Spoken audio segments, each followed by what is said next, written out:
2025 ஆண்டு இந்த டிசம்பர் மாதம் 12வது மாதத்தின் இந்த முதல் கர்த்தருடைய நாளிலே நாம் இருக்கிறோம். அல்லேலூயா.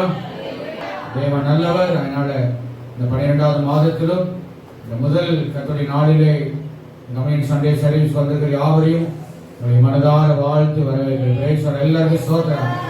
எல்லாம் கையை கூப்பி எல்லாம் ஸ்தோத்திரம் பண்ணுங்க. பக்கத்துல கையை பிடிச்சு கர்த்தருக்கு ஸ்தோத்திரம் அப்படின்னு சொல்லுங்க. ஆமா, கர்த்தரை ஆசிரியப்படாத காண்பசியோ முகத்தை பார்த்து சொல்லுங்க. மூஞ்சி எங்கேயாவது திருப்பி சொல்லக்கூடாது. முகத்தை பார்த்து ஏசப்பா அவங்களை இன்னும் ஆசிரியப்பாராம. இந்த 12வது மாசத்திலையும் தேவன்களை அற்புதமாய் நடத்துவாராக. அல்லேலூயா. இந்த 12வது மாதத்திலும் தேவன் நமக்கு தந்திருக்கிற வார்த்தை தங்கி இருக்கும் ஆவியானவர், அல்லது தங்கி இருக்கும் பரிசுத்த ஆவியான விடுதலையின் ஆவியானவர். அல்லேலூயா. கர்த்தர் நல்லவர். அதுக்கு ஆதாரமாக வசனத்தை வாசிப்போம். யோவான் எழுதின சுவிசேஷம் 1ஆம் அதிகாரம் 26 வசனம். யோவான் எழுதின சுவிசேஷம் 1ஆம் அதிகாரம் 26. யோவான் அவர்களுக்கு பிரதியுத்தரமாக, நான் ஜலத்தினாலே ஞானஸ்தானம் கொடுக்கிறேன், நீங்கள் அறியாதிருக்கிற ஒருவர் உங்கள் நடுவிலே நிற்கிறார். அவர் எனக்கு பின் வந்தும் என்னிலும் மேன்மையுள்ளவராய் இருக்கிறார். அவருடைய பாதரட்சியின் வாரை அவிழ்ப்பதற்கும் நான் பாத்திரன் அல்ல என்றான். இவைகள் யோர்தானுக்கு அக்கரையில் யோவான் ஞானஸ்நானம் கொடுத்த பெத்தாவராவிலே நடந்தன. மறுநாளிலே யோவான் இயேசுவை தன்னிடத்தில் வர கண்டு, இதோ உலகத்தின் பாவத்தை சுமந்து தீர்க்கிற தேவ ஆட்டுக்குட்டி, எனக்கு பின் ஒருவர் வருகிறார், அவர் எனக்கு முன்னிருந்தபடியால் என்னிலும் மேன்மையுள்ளவர் என்று நான் சொன்னேன். அவர் இவர்தான். நானும் இவரை அறியாதிருந்தேன். இவர் இஸ்ரவேலுக்கு வெளிப்படும் பொருட்டாக நான் ஜலத்தினாலே ஞானஸ்தானம் கொடுக்க வந்தேன் என்றான். பின்னும் யோவான் சாட்சியாக சொன்னது, ஆவியானவர் புறாவை போல வானத்திலிருந்து இறங்கி இவர் மேல் தங்கினதை கண்டேன். நானும் இவரை அறியாதிருந்தேன்.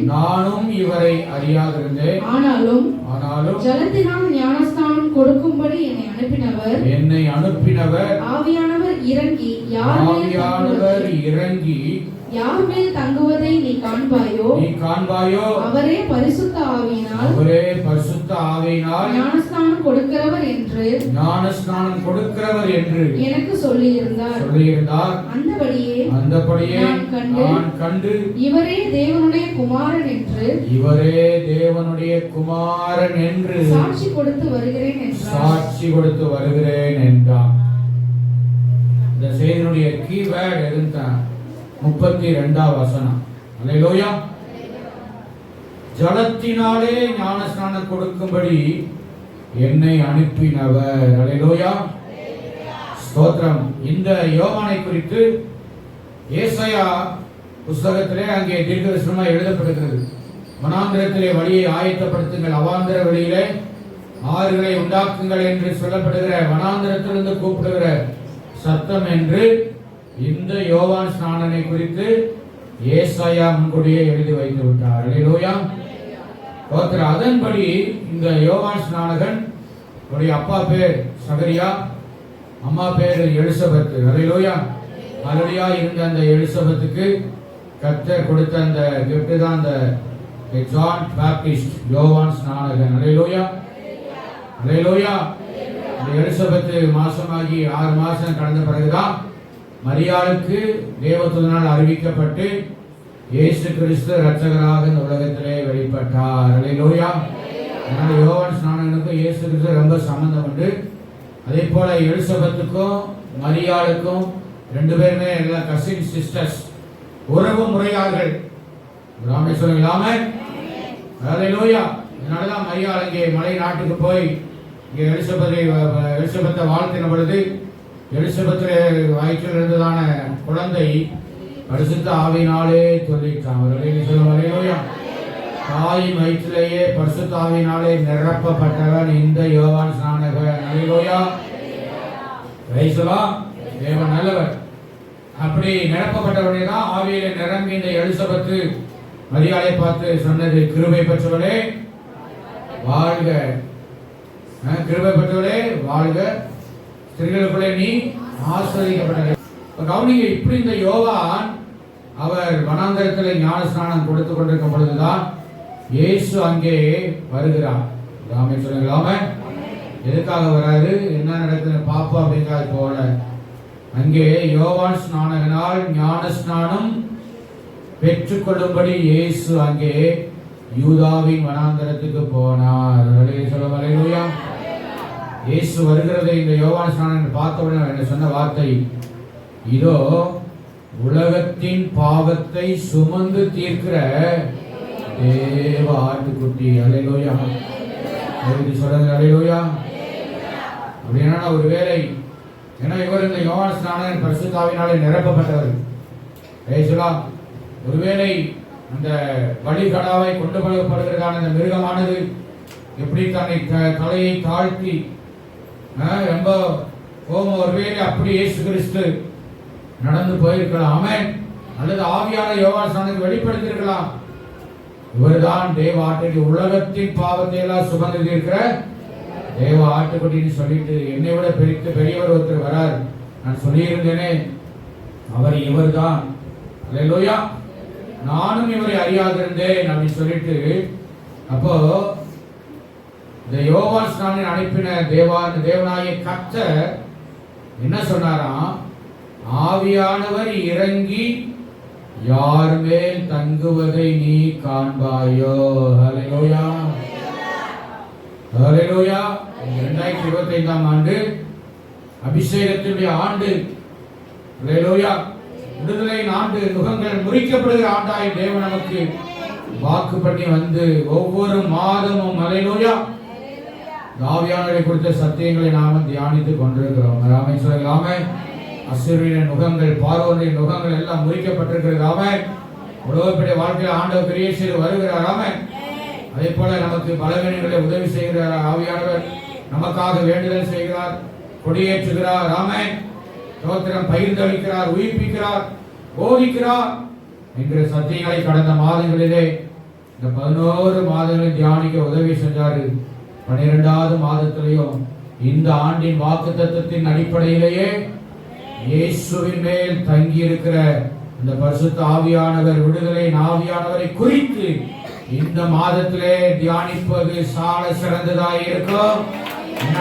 ஆகவே இயேசு கிறிஸ்து மேல் தங்கி இருந்த ஆவியானவரை குறித்து தான் இந்த மாதத்திலே நாம தியானிக்க இருக்கிறோம். அல்லேலூயா. தங்கி இருக்கும் பரிசுத்த ஆவியானவர், தங்கி இருக்கும் விடுதலையின் ஆவியானவர். அல்லேலூயா. அப்ப யோவான் ஸ்நானகனுக்கு கர்த்தர் சொல்லியிருந்தாரு, ஆவியானவர் இறங்கி யார் மேல் தங்குவதை நீ காண்பாயோ அவரே. அல்லேலூயா. அவரே இயேசுவே பரிசுத்த ஆவியினால் என்ன பண்ணுவாரு, ஞான ஸ்நானம் கொடுப்பார்னு சொல்லியிருந்தார். அப்படின்னா கவனிங்க, இயேசு கிறிஸ்து 30 வயதான பொழுது அவர் என்ன பண்ணாரு, எருசலேமை விட்டு அவர் கடந்து போய் நாசரேத்திலிருந்து அவர் போய், ஏன்னா 30 வயசு வரைக்கும் இயேசு கிறிஸ்து தாய் தகப்பனோடு கூட அவர் கீழ்ப்படிந்திருந்தார் என்று வேதம் சொல்லுது. இல்லைங்களா? ஒரு அலையிலே சொல்லுங்களேன் சத்தமா. அல்லேலூயா. நேரம் வர வரைக்கும், காலங்கள் வர வரைக்கும் பிள்ளைகள் தாய் தகப்பனுக்கு அடங்கி இருக்கணும். பிள்ளைகளா எல்லாம் வளர்த்து வைத்து ஒரு அலையிலே சொல்லலாம். சின்ன பிள்ளைங்க, வாலிப பிள்ளைங்க, கல்யாணமாக எல்லாரும் கல்யாணம் ஆனவங்கன்னு சொல்லுங்க. கல்யாணம் ஆன பிள்ளைகள் கை தூக்குது, நானே இப்ப அடங்கிதாயா இருக்கிறேன், கல்யாணம் ஆனாலும் அப்படின்னு. நல்லதுதான், தப்பு கிடையாது, ஆசீர்வாதம் தான். 30 வயசு வரைக்கும் நாசரேத்தூர்ல சேர்ந்து நசரேயன் எண்ணப்படுவார் என்கிற வார்த்தையின்படி அவர் என்ன பண்ணாரு, 30 வயசு வரைக்கும். ஏன்னா 30 வயசுக்கு மேலதான் யூதருடைய முறைப்படி பப்ளிக்ல வந்து என்ன செய்ய முடியும், பிரீச் பண்ண முடியும். அல்லேலூயா. அதான் அந்த மெச்சூர்ட் ஏஜ் 30 வயதான பொழுதுதான் இந்த யோவான் ஸ்நானகன் அங்கே யோர்தான் நதியிலே ஞானஸ்நானம் கொடுத்து கொண்டிருக்கிறார். இந்த இயேசு கிறிஸ்து ஞானஸ்நானம் பெறும்படி அவர் கடந்து வருகிறார். அல்லேலூயா. Praise the lord. கர்த்தர் நல்லவர். வந்து என்னது, இப்பொழுது எனக்கு இடம் கொடுன்னு கேட்கிறாரு. நான் உமக்கு ஞானஸ்நானம் கொடுக்கிறதா, எனக்கு நான் பின்னால் இருந்தால் நீங்க முன்னால் இருந்தவர் ஆச்சு அப்படின்னு. இப்பொழுது அப்ப சொன்னார் ஆண்டவர், இப்பொழுது நீ இடம் கொடு, இப்படி செய்வது எல்லா நீதி நிறைவேற்றுவது நமக்கு ஏற்றதா இருக்கிறது. அல்லேலூயா, அல்லேலூயா. பாருங்க, ஞானஸ்நானம் பெற்று கரையேறின உடனே பரிசுத்த ஆவியானவர் புறாவின் ரூபம் கொண்டு அவர் இயேசு மேல வந்து இறங்கினார். அவர் அல்லேலூயா சொல்லுங்க, அல்லேலூயா சொல்லுங்க. ஆமென். இதை இயேசுவானவர் மேலே இறங்கினதை இந்த யோவான் ஸ்நானகன் அதை கண்ணார கண்டிருக்கிறார்கள்.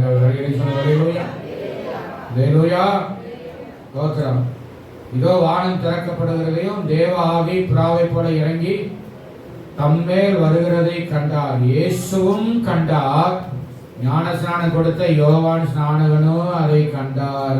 சொல்லுங்க.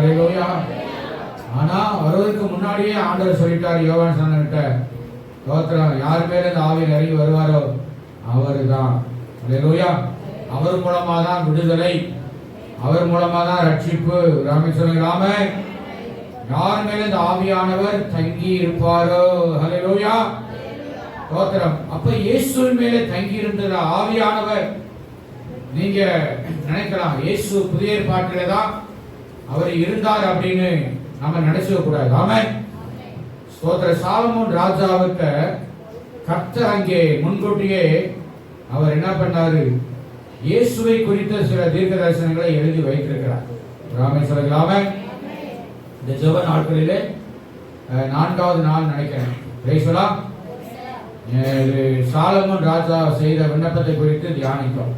அல்லேலூயா. ஆனா இந்த எத்தனையோ முறை அந்த சம்பவத்தெல்லாம் படிச்சிருக்கிற வேதத்துல தெரியும். ஆனால் சாலமோன் ராஜா ஜெபித்த விண்ணப்பம் பொதுவா பரிந்து பேச ஜெபம்னா பாவம் செஞ்சவங்க, தவறி போனவங்க, கீழ்ப்படியாதவங்க, அடங்காதவங்களுக்காக மன்றாடுவதுதான் அப்படின்னு நம்ம நினைச்சிட்டு இருக்கிறோம். ஆனால் ஃபியூச்சர்ல இனிமே ஒருவேளை இஸ்ரவேல் ஜனங்கள் தவறு செய்தால் அப்போ அவங்க நோக்கி ஜெபிக்கப்படும், ஆண்டவரே நீங்க முற்பிதாக்களுக்கு இறங்கி வாக்குத்தத்தை கொடுத்த அதன் அடிப்படையில அவங்க ஜெபத்தை கேளுங்கப்பான்னு சொல்லி எப்படி ஒரு நபர், ஒரு குற்றச்சாட்டப்படுகிற ஒரு நபர் அவர் அரெஸ்ட் பண்ணப்படாமல் இருப்பதற்காக ஒரு ஜாமீன் எடுப்பாங்க. என்ன ஜாமீன்? அதுக்கு பேரு என்ன ஜாமீன்? முன் ஜாமீன். ஜாமீன் பிரேயர் நாம கேள்விப்பட்ட முன் ஜெபம். இல்லனா முன் ஜாமீன் பிரேயர் பண்ணது இந்த சாலமோன் ராஜா. அல்லேலூயா. இந்த சாலமோன் அவர் தீர்க்க தரிசனமாக அந்த ஜெபத்தை அவர் ஏறெடுத்தார். ஏறெடுத்த வண்ணமாகவே இஸ்ரவேல் ஜனங்கள் பாபிலோனுக்கு சிறைப்பட்டு கொண்டு போகப்பட்டார்கள். சொல்லலாமே. அப்படி அவர் ஜெபித்த வண்ணமாகவே பாபிலோனிலிருந்து தானியேல் ஜெபித்தாரு, இன்னும் அநேகர் ஜெபித்தார்கள். எஸ்ரா, நெகேமியா போன்றவெல்லாம் ஜெபிச்சாங்க. இந்த வார்த்தை நிறைவேறினது. அல்லேலூயா. இந்த சாலமோன் ராஜா ஆரம்ப நாட்களே நல்ல ஒழுங்கா தான் இருந்தார், நல்ல ஆட்சி செய்தார், நல்ல தீர்க்கதரிசனமான வார்த்தைகளை சொன்னார், நீதிமொழிகள், பிரசங்கம் எல்லாத்தையும் எழுத உன்னத பாட்டெல்லாம் எழுதினார். பின்காலத்திலே அவர் என்ன பண்ற வழிவழியை போய்விட்டார். ஆனால் முந்தைய பகுதியிலே இவர் இயேசுவை குறித்த சில காரியங்களையும் கர்த்தர் இவருக்கு வெளிப்படுத்தி இருக்கிறார். அல்லேலூயா. நீதிமொழிகள் 8ஆம் அதிகாரம் 22, 23 வசனத்தை வாசிப்போம். நீதிமொழி 8, 22, 23.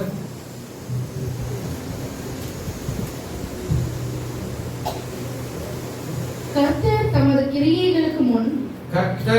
கிரியைகளுக்கு முன் பூர்வம் முதல் என்னை தமது வழியின் ஆதியாக கொண்டிருந்தார். பூமி உண்டாகும் முன்னும் ஆதி முதற் கொண்டும் அனாதியாய் நான் அபிஷேகம் பண்ணப்பட்டேன்.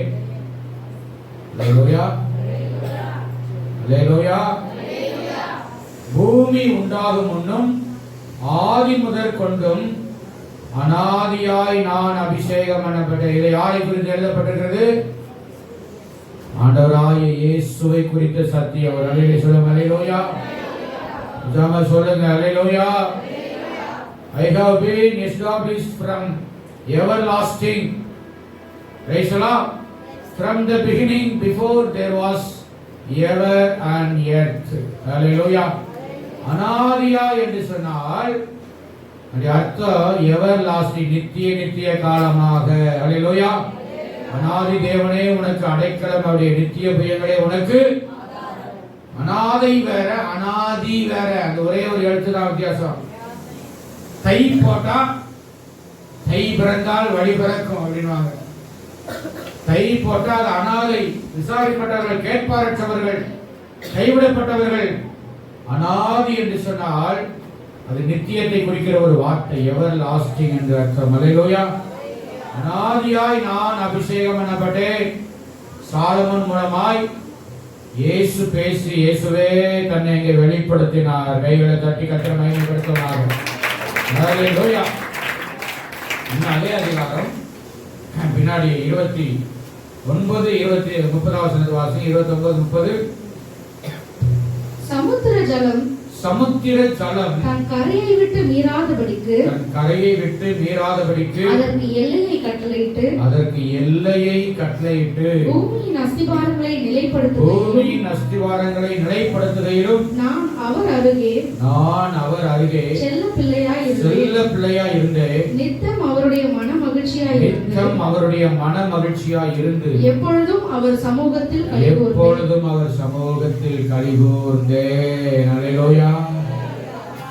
எல்லா வலத்தை வைத்து ஒரு அலையிலே சொல்லுங்க. அல்லேலூயா. அல்லேலூயா.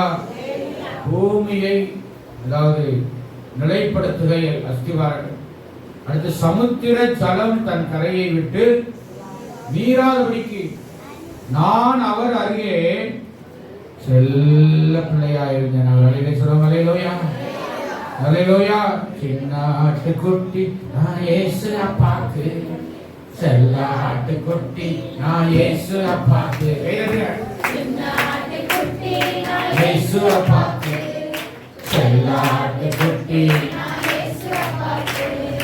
தூரத்திலே ஓநாய்கள் பிடிக்க வந்தாலும், எல்லாரும் தூரத்திலே ஓநாய்கள் பிடிக்க வந்தாலும் ஏசப்பா இருக்கும்போது பயப்பட மாட்டேன். அல்லேலூயா. எதுக்காக அந்த பாட்டை பாடினேன்னா, இயேசு கிறிஸ்துவும் நான் அவர் அருகே, பிதாவின் அருகே செல்ல பிள்ளையா இருந்து நித்தம் அவருடைய மன மகிழ்ச்சியா இருந்து எப்பொழுது அவர் சமூகத்திலே கலிகூர்ந்தேன் என்று சொல்கிறார். அல்லேலூயா. இயேசு உலகத்தில் மாம்சத்தில் பிறந்து 2025 வருஷம் தான் ஆகுது. ஆனால் ஆதி முதற்கொண்டே இயேசு கிறிஸ்துவும் இருந்தார். அல்லேலூயா. ஆதி முதலாக அனாதி காலமாக அவர் அபிஷேகம் பண்ணப்பட்டவர் நம்முடைய ஆண்டவராகிய இயேசு கிறிஸ்து. அவர் மேலே அவர் ஞானஸ்நானம் எடுத்த பொழுது ஆவியானவர் இறங்கி வந்ததை யோவான் ஸ்நானகனுக்கு கர்த்தர் வெளிப்படுத்தினார். அல்லேலூயா. அப்படினால் இப்ப சொல்லுங்க, கிறிஸ்துவா இருக்கிற நம்ம கிறிஸ்து மேல இறங்கின அந்த ஆவியானுடைய வல்லமையை நாம பெறணுமா வேணாமா? பெறணும் சொல்றவங்களா வலதுகரத்தை உயர்த்தி ஆமென் சொல்லுங்க. அல்லேலூயா. எனக்கு வேணாம்னு சொன்னா ஆண்டவர் விட்டுருவார். எப்படியா போ அப்படின்னு விட்டுருவார். கர்த்தர் நல்லவர். அப்போ தங்கி இருக்கிற அந்த ஆவியானவர் எதற்காக ஆவியானவர் இறங்கி வந்தார்? ஒரே ஒரு வசனத்தை மட்டும் வாசித்து முடிக்கலான்னு இருக்கிறேன். தொடர்ந்து நாம் இந்த மாதம் முழுவதுமாய் இயேசுவை குறித்த அவர் மேலே இறங்கின இந்த ஆவியானுடைய வல்லமை கிரியைகளை குறித்த செய்தியை நாம் தியானிக்க இருக்கிறோம். அல்லேலூயா. ஏசாயா 61 அதிகாரத்தை நாம் எடுத்துக்கொள்வோம். ஏசாயா 61 அதிகாரம் 1 வசனத்திலிருந்து ஏசாயா 61. கர்த்தராகிய தேவனுடைய ஆவியானவர் என்மேல் இருக்கிறார். சிறுமைப்பட்டவர்களுக்கு சுவிசேஷத்தை அறிவிக்க கர்த்தர் என்னை அபிஷேகம் பண்ணினார். இருதயம் நொறுங்குண்டவர்களுக்கு காயம் கட்டுதலையும் சிறைப்பட்டவர்களுக்கு விடுதலையும் கட்டுண்டவர்களுக்கு கட்டவிழ்த்தலையும் கூறவும் கர்த்தருடைய அனுக்கிரக வருஷத்தையும் நம்முடைய தேவன் நீதியை சரிக்கட்டும் நாளையும் கூறவும் துயரப்பட்ட அனைவருக்கும் ஆறுதல் செய்யவும் சீயோனிலே துயரப்பட்டவர்களை சீர்படுத்தவும் அவர்களுக்கு சாம்பலுக்கு பதிலாக சிங்காரத்தையும் துயரத்துக்கு பதிலாக ஆனந்த தைலத்தையும் ஒடுங்கின ஆவிக்கு பதிலாக துதியின் உடையையும் கொடுக்கவும் அவர் என்னை அனுப்பினார். அவர்கள் கர்த்தர் தம்முடைய மகிமைக்கென்று நாட்டின நீதியின் விருட்சங்கள் எனப்படுவார்கள்.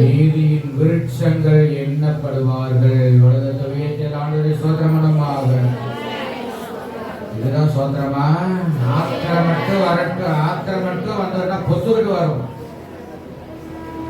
என்னதுங்க ஆத்திரம்? ஆனா சோத்திரம் மட்டும் என்ன செய்ய மாட்டேங்குது? ஆத்திரக்காரனுக்கு என்ன மட்டு? புத்தி மட்டு. புத்தி கட்டவங்க தான் ஆத்திரம் என்ன செய்யும்? கப்பு கப்புன்னு வரும். ஞானம் உள்ளவர்களுக்கு, தேவ ஞானத்தினால் நிரப்பப்பட்டவர்களுக்கு ஸ்தோத்திரம் தான் அதிகமா வரும். தேவத்தை சொல்லுங்க. அல்லேலூயா, அல்லேலூயா. ஏசாயா மூலமாய் கர்த்தர் சொல்ற வார்த்தை, கர்த்தராகிய தேவனுடைய ஆவியானவர் என் மேல் இருக்கிறார். இந்த வசனம் தான் யோவான் ஸ்நானத்தில் வெளிப்படுத்தப்பட்டது. தேவ ஆவியானவர் தங்கி இருந்தார் என்கிற வார்த்தை. அல்லேலூயா. அது இயேசுவே சாட்சியாக அறிவிக்கத்தக்கதான வார்த்தையை ஏசாயா தீர்க்கதரிசியின் மூலமாய் கர்த்தர் இயேசு பிறப்பதற்கு கிமு கிட்டத்தட்ட 800-900 ஆண்டுகளுக்கு முன்பாகவே ஆண்டவர் எழுதி வைத்து விட்டார். அல்லேலூயா, அல்லேலூயா. இன்னைக்கு நீங்க சொல்ல முடியுமா?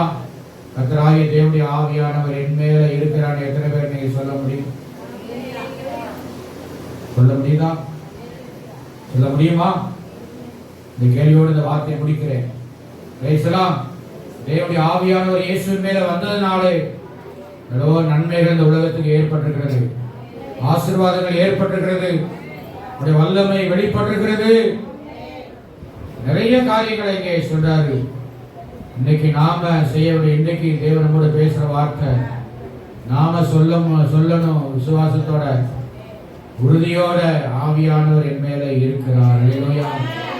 ஆவிக்குரிய அனுபவத்தை பெற்ற தேவ பிள்ளை என்கிற அந்த ஒரு உணர்வு, அந்த அனுபவம் நமக்குள்ளே உண்டாக கர்த்தர் விரும்புகிறார். கர்த்தர் இந்த வார்த்தையை தேவன் நம்மை ஆசீர்வதிப்பார்.